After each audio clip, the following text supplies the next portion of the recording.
আসসালামু আলাইকুম। Hello everyone, কেমন আছেন সবাই? আশা করি আল্লাহর রহমতে অনেক ভালো আছেন। আজকে আপনাদের সামনে নিয়ে এসেছি একটা ছোট মাছের চচ্চড়ি। এটা পাঁচমিশালি মাছ।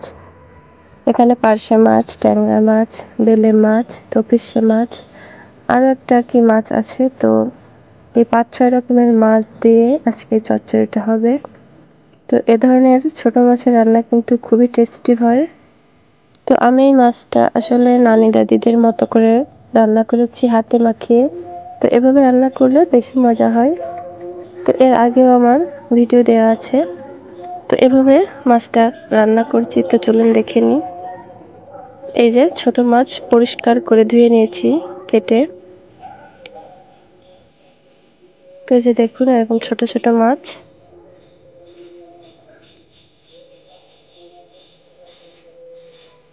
তো এখন নিয়ে নেব একটা কড়াইতে পেঁয়াজ কুচি।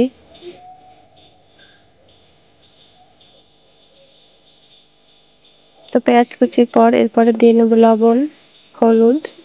তো লবণ নিচ্ছি আমি 1 চা চামচ, হলুদ 1 চা চামচ, আর কাঁচামরিচের পরিমাণটা একটু বেশি লাগবে। কাঁচামরিচও যে নিয়েছি পেঁয়াজের সম পরিমাণ। তো এখন হাত দিয়ে ভালোভাবে এটা অনেকক্ষণ যাবত মাখতে হবে, একদমই নরম হয়ে যাবে।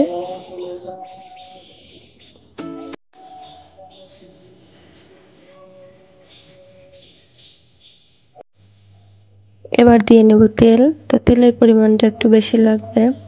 তো আপনারা চাইলে আমার থেকে একটু কম দিতে পারেন। আমি কিন্তু এখানে প্রায় আনুমানিক 1 কাপের মতো হবে তেল, কারণ তেলটা বেশি দিলে এরকম মাছের চচ্চড়িতে ভালো লাগে খেতে। তো আবারও একটু হাত দিয়ে মাখিয়ে এরপর মাছগুলো দিয়ে নেব সম্পূর্ণ। মাছগুলো আলতো হাতে একটু মাখিয়ে নিতে হবে।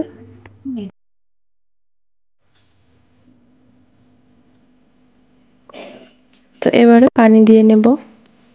হাত ধুতে যতটুকু পানি ততটুকু পানি দেব, বেশি পানি দেওয়া যাবে না। তো এসব রান্না আসলে খুবই দ্রুত হয়ে যায়। এবার চুলায় বসিয়ে দিয়ে ভালোভাবে জাল করলেই হয়ে যাচ্ছে রেডি ছোট মাছের চচ্চড়ি। তো এই যে বেশি নাড়াচাড়া করা যাবে না। তো এবারে চুলা থেকে নামানোর পর দেখাচ্ছি। তো দেখুন মাশাআল্লাহ কতটা সুন্দর হয়েছে দেখতে, খেতেও কিন্তু অসাধারণ হয়েছে। তো এমন ছোট মাছ কিন্তু আপনারা এভাবে রান্না করবেন, আর কেমন হয়েছে অবশ্যই জানাবেন। ধন্যবাদ সবাইকে।